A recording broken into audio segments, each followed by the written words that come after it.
દર્શક મિત્રો, ન્યૂઝ ગુજરાતમાં આપનું હાર્દિક સ્વાગત છે। હું છું હેપી અને હવે જોઈએ આજના મુખ્ય સમાચાર। અરવલ્લી 27 વર્ષની નિષ્ઠાપૂર્વકની સેવા બાદ ફોરેસ્ટ સીઆઈ દેસાઈને ભાવભીની વિદાય। અરવલ્લી જિલ્લા વન વિભાગના માલપુર રાઉન્ડના ફોરેસ્ટ સીએસ દેસાઈના વયવૃત્તિ નિમિત્તે ભાવભર્યો વિદાય સમારંભ યોજાયો હતો। અરવલ્લી સાબરકાંઠાના વિસ્તારમાં સતત 27 વર્ષ સુધી વનો અને વન્યજીવનના સંરક્ષણ માટે નિષ્ઠાપૂર્વક સેવા આપનાર દેસાઈને વન વિભાગના અધિકારીઓ, કર્મચારીઓ અને સમાજના આગેવાનો દ્વારા સન્માનિત કરવામાં આવ્યા હતા। આ કાર્યક્રમ અરવલ્લી સાબરકાંઠા પર્ગ પ્રોગ્રામના ડીએફઓ એનપી મેવાડાના અધ્યક્ષસ્થાને યોજાયો હતો।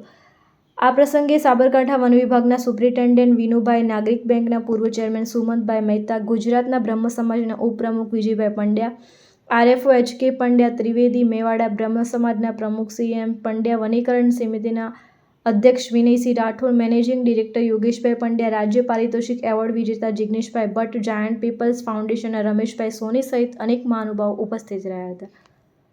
વન કર્મચારીઓ, ચોકીદારો, રોજમદારો અને સ્વયં સહાય જૂથની બહેનો તથા વન મંડળીના સભ્યોએ મોટી સંખ્યામાં હાજરી આપી દેસાઈને ભાવભીની વિદાય આપી હતી।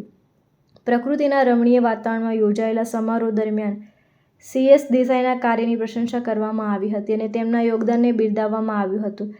વિદાય સમારોહ દરમિયાન ઉપસ્થિત અધિકારીઓ અને કર્મચારીઓની આંખો ભીની થઈ ગઈ હતી, જેના કારણે સમગ્ર કાર્યક્રમ ભાવુક બની ગયો હતો। રિપોર્ટર રમણભાઈ ખાંટ, માલપુર, અરવલ્લી।